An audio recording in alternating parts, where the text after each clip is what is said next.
Welcome to Fireside Nets with Spen and Pete. This is episode 170. We've made it this far. Pete's coming in punching.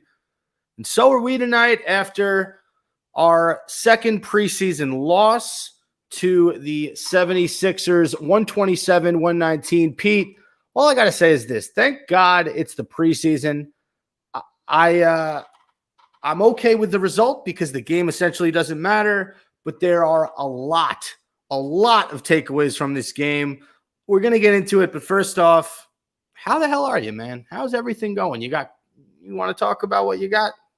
Yeah, I got a bad cold. I got the colds. And that's why I sound like shit. And I apologize now. My voice might crack. It's all good though. We're going to power through. That's the kind of trooper that Pete is. He comes on a show sick as a dog, but he wants to put out Nets content. And that's what we do week in, week out. You know, we're one of the best Nets podcasts out there. So without further ado, Pete, let's get into it, right? I don't want to toot our own horn too much. Let's give the people what they want.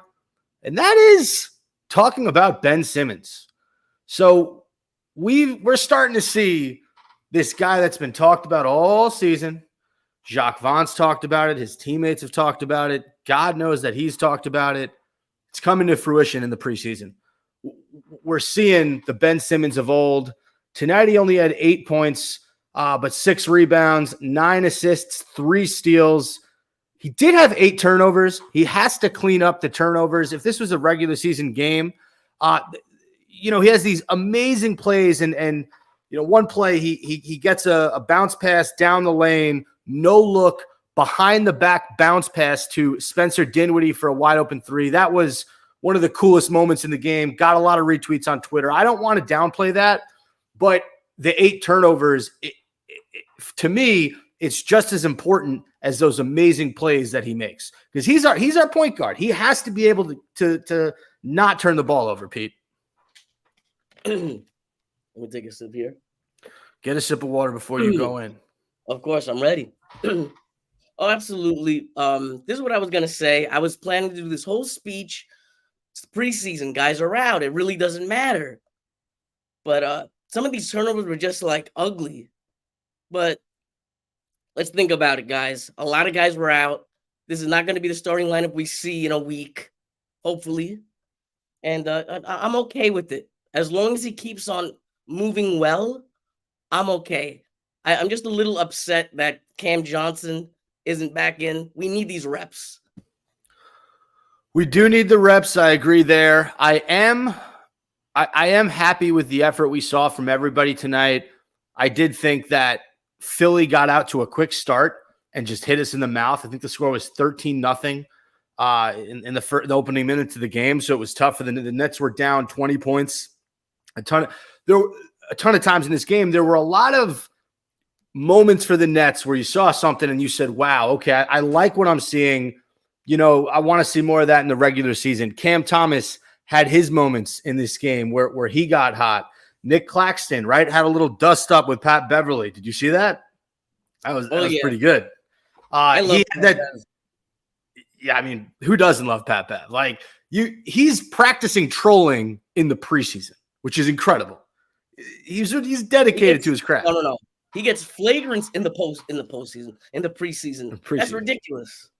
I love it though. I love it. But he set Clax off. Once him and Clax got in that little tussle, Clax had a block on one end, a dunk on the other. He finished with 12 points on 6 of 6 from the field. So a nice outing for Claxton in 21 minutes. Cam Thomas finished with 18 points.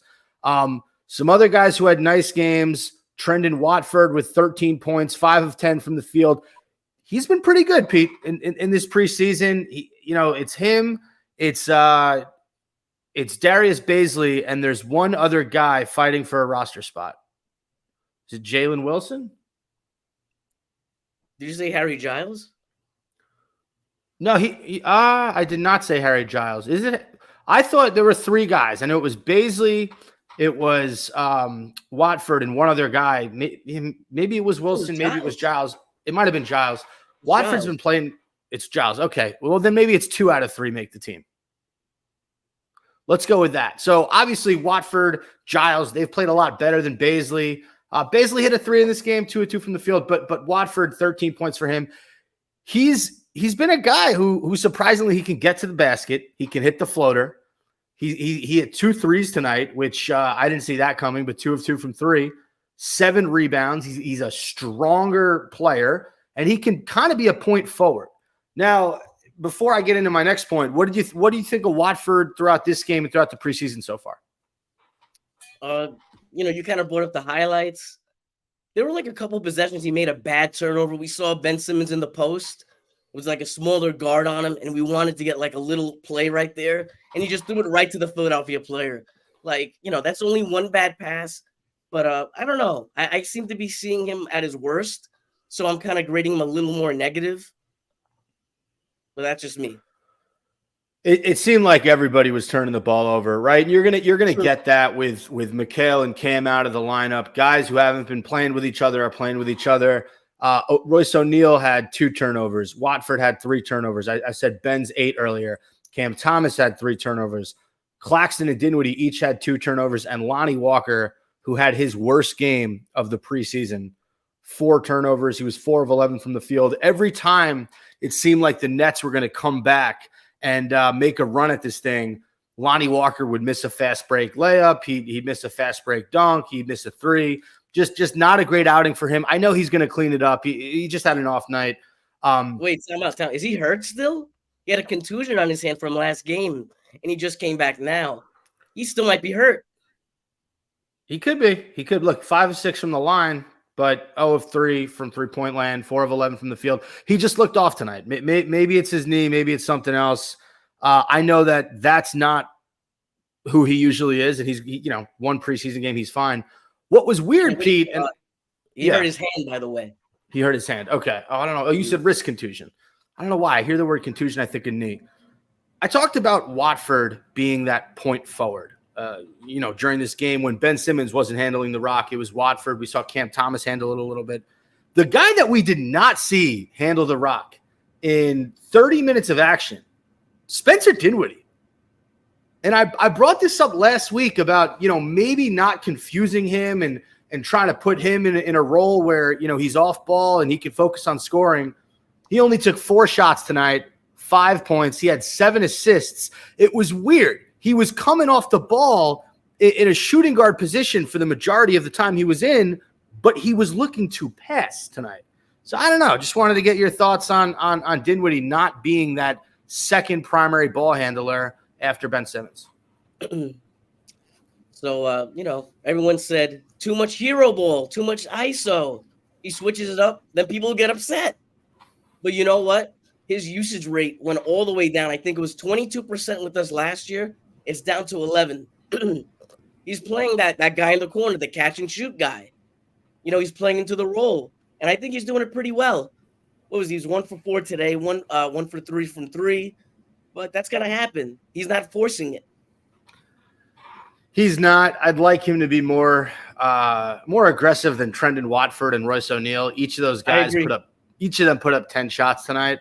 The fact that Dinwiddie only managed 4 is unacceptable. I mean, Ben Simmons, the guy who doesn't like to shoot the basketball, he put up 8 shots tonight. Look, Dinwiddie's one of the older guys in this team. Dinwiddie's the only. I'm sorry, I'm looking at minutes. I thought I was looking at age. Dinwiddie is one of the older vets on this team. He doesn't have to prove anything, but when Mikal and Cam are back, I would like him to be more of a scorer because Ben is the facilitator. I don't need 2 facilitators on the floor together. We'll see. We'll see what's going to happen. I think you might have a point. I was thinking about this, about the whole mixing up the roles and whatnot.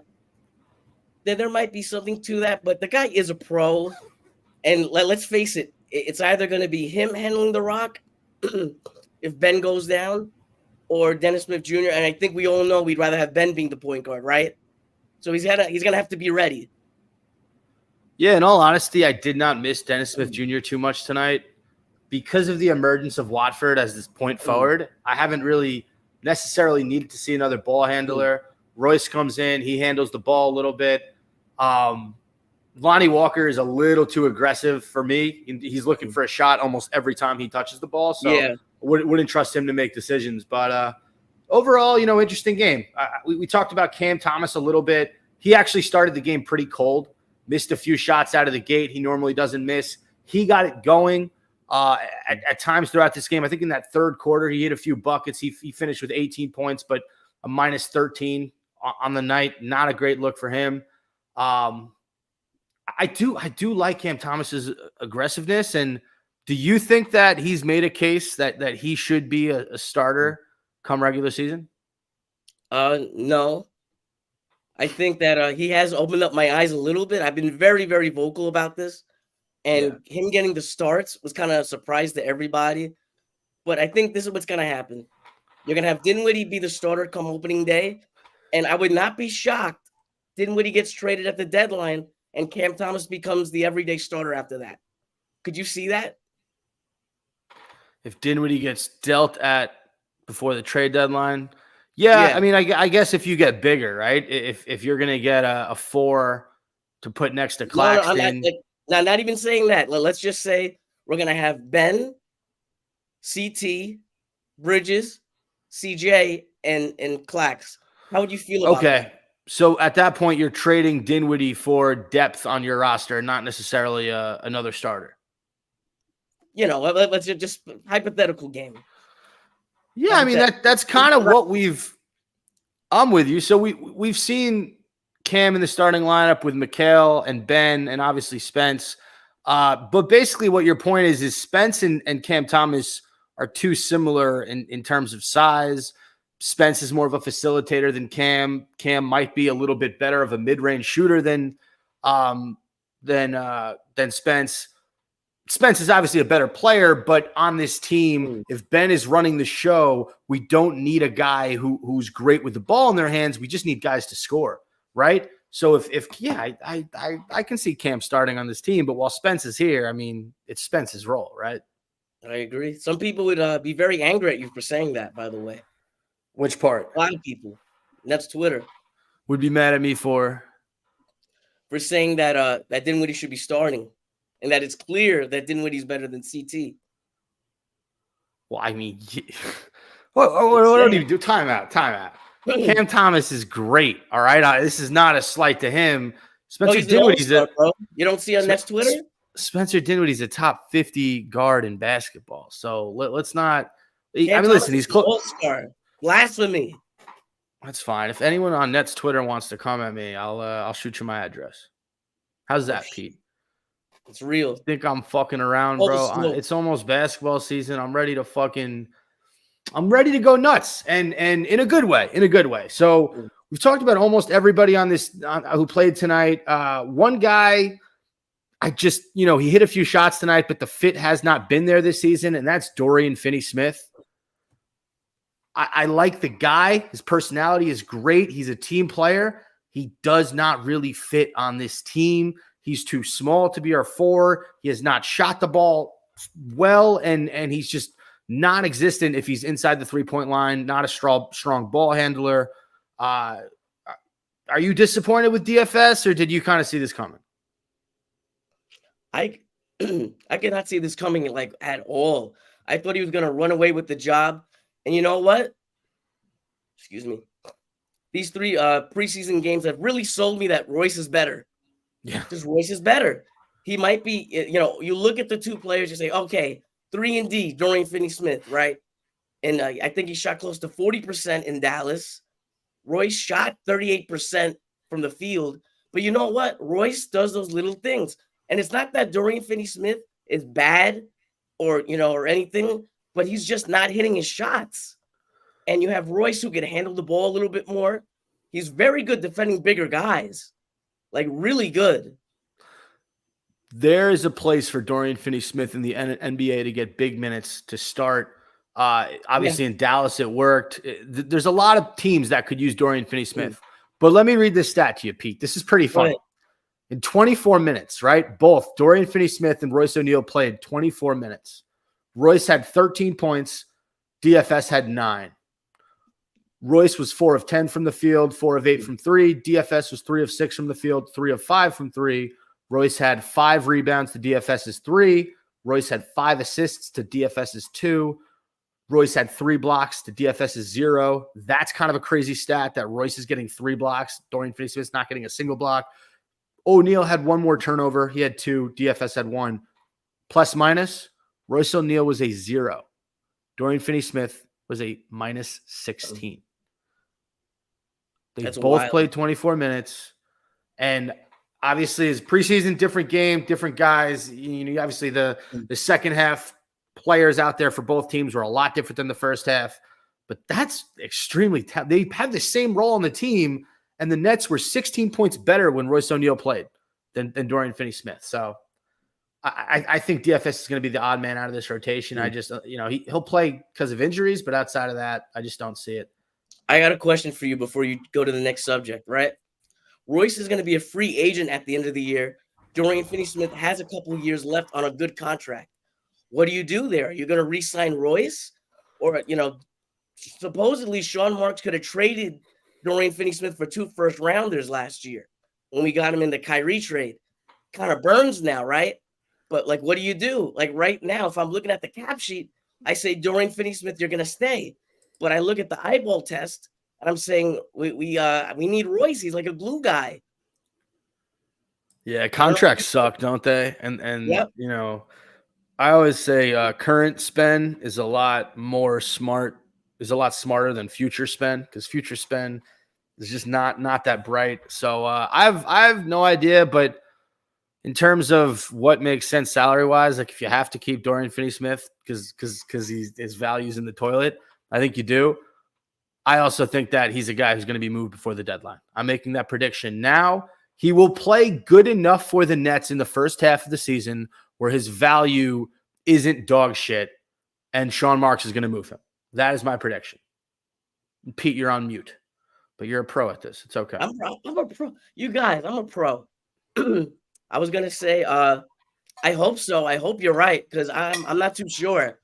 It seems, is it one of these, the guy can't play in New York sort of thing? Like with the Yankees, sometimes they get a player, and the guy could play in Texas and be like a star. He comes to New York, he can't do it. I'm seeing something like that with him, it feels like, because this guy was a good player for a couple of years. This is not a fluke. Maybe it's a system fit. I don't know. Very strange. It is strange. Trying to think if there's anyone else we haven't got to. I talked a little bit about Baisley. It was his best game as a net in 17 minutes, but just not enough there. 8 points, 3 assists, 1 board. The guy I freaking love whenever he comes in, obviously, he's been a G League guy for the majority of his career, but Armani Brooks is not shy when it comes to shooting the basketball. 5 minutes he comes into the game, puts up 3 threes, goes 2 of 3 from 3, and he takes bombs, man. He takes a few steps inside of half court. He has the same move every time, right? Dribbles to his left and then pull up, bang from 3. I freaking love it, and I'd love to see him get some minutes at some point. I mean, he's got decent size, right? How tall is Armani Brooks? He's 6'3". Okay, so he's on the shorter side of guys in this team, and he's 25, so he's not a spring chicken, but this is his second season, and look, the net. This is something that a lot of people wanted to kill the Nets for is they lost a lot of 3-point shooters, and I think that's a little bit it's a little bit exaggerated because we still have a lot of really good 3-point shooters in Cam Johnson and Mikal Bridges. Dinwiddie can get it going. Cam Thomas has obviously approved his 3-point stretch, but adding a guy like Armani Brooks, when you're up 20, 25, you want to put someone in there and maybe he hits 2 or 3 threes, you go up 30, 35. He's a guy that, I like him at the end of our bench. Yeah, he's a two-way, right?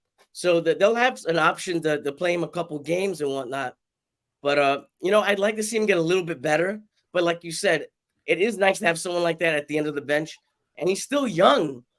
You're going to, with this new salary cap, you're going to need to develop players. And it looks like he might be someone who we keep. Someone that, is good around the team. Too much shooting is never a problem. I'll always say that. Too much shooting is never a problem, but not enough shooting can motherfuck you in the playoffs. Facts. Was that the end of your saying? Not at all, but I like it. Sure. Defensively, bad game for the Nets. Philly shot 44% from the field, 41% from 3. Kelly Oubre Jr. had 21 points. Paul Reed, Tobias Harris each finished with 18. DeAnthony Melton with 15. And Jaden Springer off the bench with 11. I like his game. The 21-year-old from Tennessee. He was a first-round pick a few years ago. He's a good player. Yeah, any more thoughts in this game before we move ahead? Yeah, you just mentioned the field goal percentage. I was looking at the stats before, and we talked about all like the turnovers. Nets had 26 turnovers, but Philadelphia's points from turnovers were insane. They had 22 points in the fast break, and let me see. I think they had like over 20 at one point. I don't have it in front of me. 27 second chance points, 22 fast break points. It's just you can't win. You just can't win. The Nets, I thought, actually did a good job holding the 43%. But when you have all those turnovers, like, you're fucking yourself. I'll tell you this, Pete. I'm not as worried about the turnovers.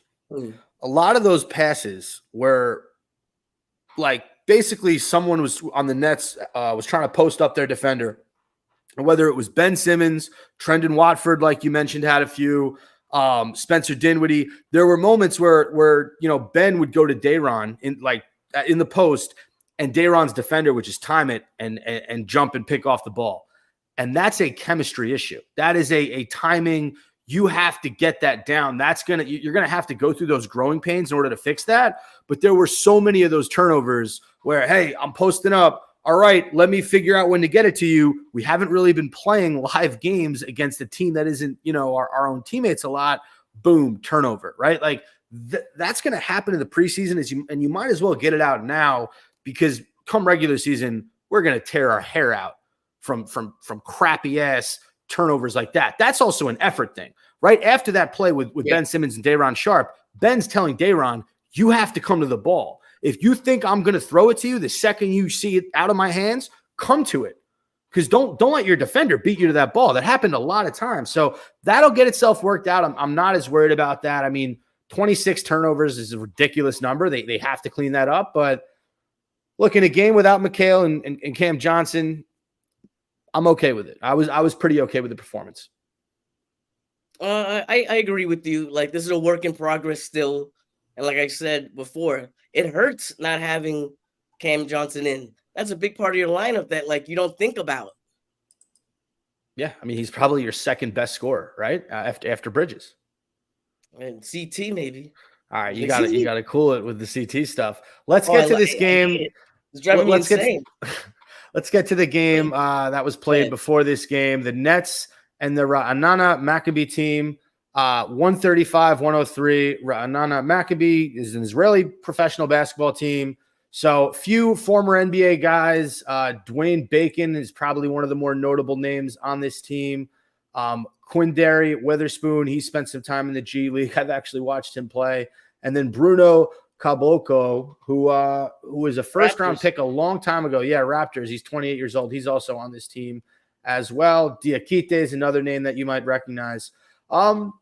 This was another day in the office for Mikal Bridges, right? 23 points, smooth, 8 of 20 from the field, 6 of 13 from three. This was a great game for Ben and him to get some chemistry. A lot of Mikal's points. Pete, tell the people where a lot of Mikal Bridges' points came from in this game. The 3-point line. And why was that? Because he went off. No, but who got him? Who got him the ball, Pete? Oh, my guy Spencer Dinwiddie, of course. I'm kidding. Ben Simmons got him the ball. I got to do the Dinwiddie thing. But Ben, you know what? Yep. You're right, man. This was a perfect time to kind of build a chemistry, and I like it. You like seeing Ben Simmons going out there and having Mikal Bridges move around and knowing where he is, and it's just, you could see the chemistry building, right? At least I see. Maybe I'm going crazy. You're not going crazy. I think we all saw. I mean, this was a moment where last season, right? Why did Mikal burn out? Because he had to do a lot on his own. And he had to do everything. He had to play off the dribble. He had to have the ball in his hands. He did not have a guy to take the pressure off him. And as much as I love Spencer Dinwiddie, he is not as much of a threat scoring-wise in the post, in the lane. he's not as big of a body as Ben Simmons. He doesn't command the same attention that Ben Simmons commands. So in comes Simmons. He's looking to create. Now you see guys like Bridges getting open shots. Dinwiddie had 15 points in this one. He was 4 of 6 from the field, 4 of 6 from 3, 3 of 3 from the line. Watford came in, another double-digit point game for Watford, 12 points, 5 rebounds, 2 assists for him. And then the big surprise for the Nets, which I know fans love to see, Harry Giles III. 16 points and 10 rebounds in 21 minutes, 8 of 10 from the field. He just seemed to always be in the right place at the right time. I know it was against a team that isn't all NBA guys, but what did you think of Harry Giles III's performance in this one? Oh, I'm so in. I'm so in on this guy. You know what? He has that. You could see the flashes of talent from him being, what he's like. He was, I think, top 5 in the nation at one time in high school. This guy had a lot of potential. Didn't work out because of injuries. Now he's here. And you know what? The Nets might have really found a steal. And if he does not get that last spot, I'm going to pull out my hair. That's it. Who would you rather see back up? Would you rather see Sharp or Giles on this team, or both?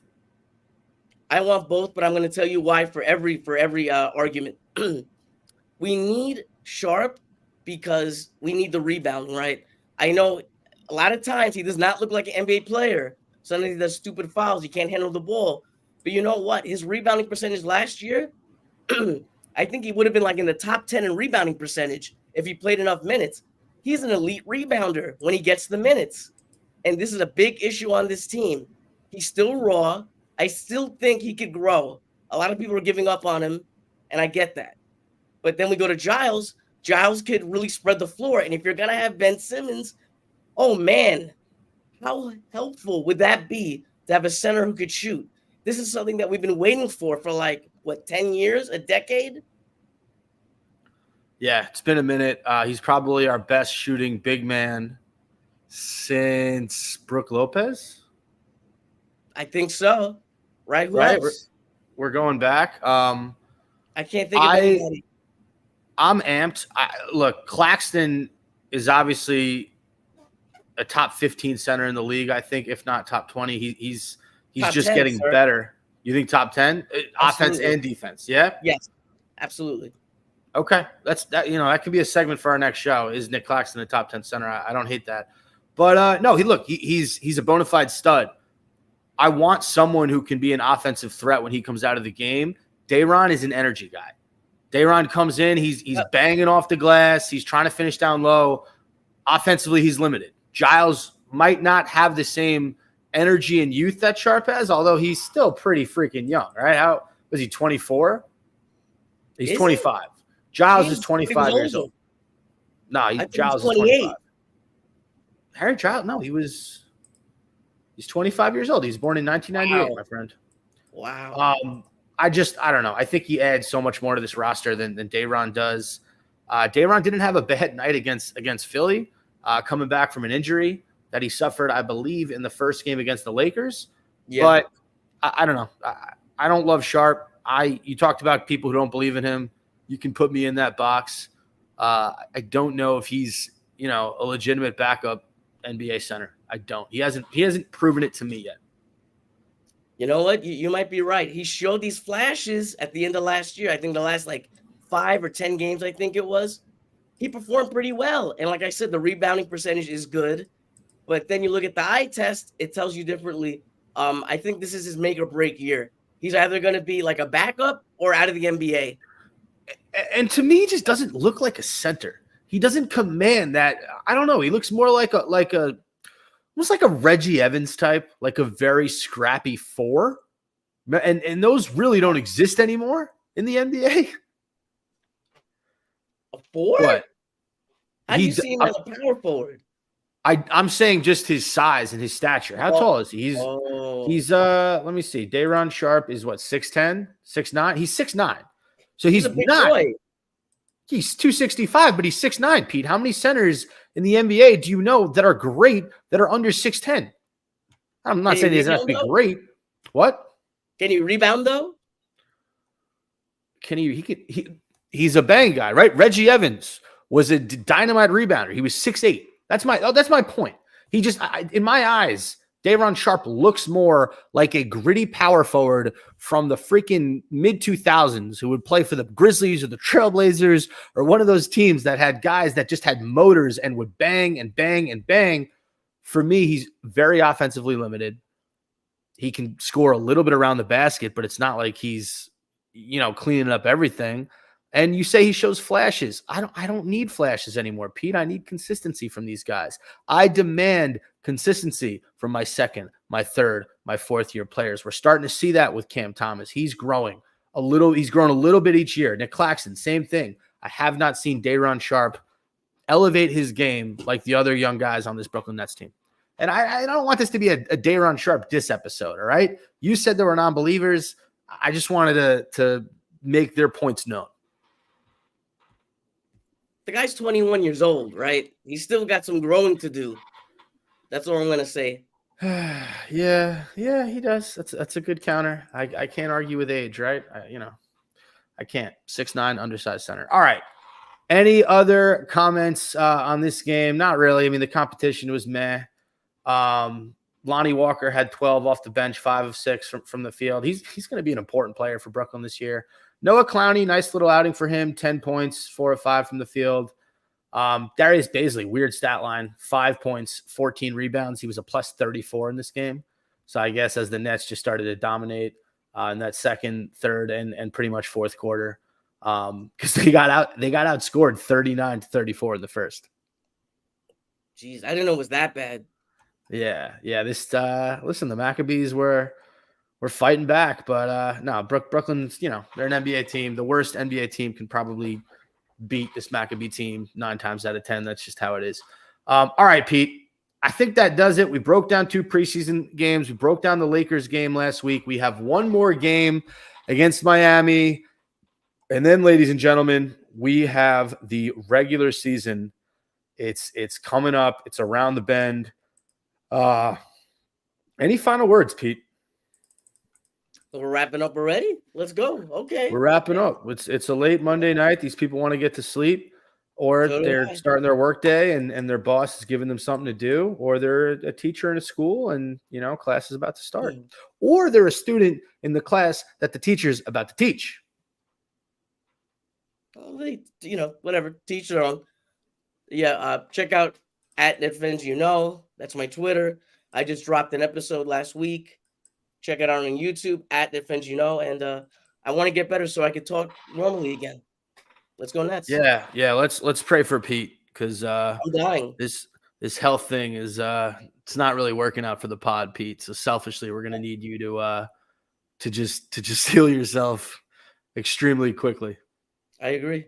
I got an idea. Just after this episode's done, I'm about to end it. You're going to go in the mirror and you're just going to yell, "Sickness be gone." Just give me some auto-tune. All right. I love it. Thanks for listening, everyone. This has been Fireside Nets with Spen and Pete. Tune in next week.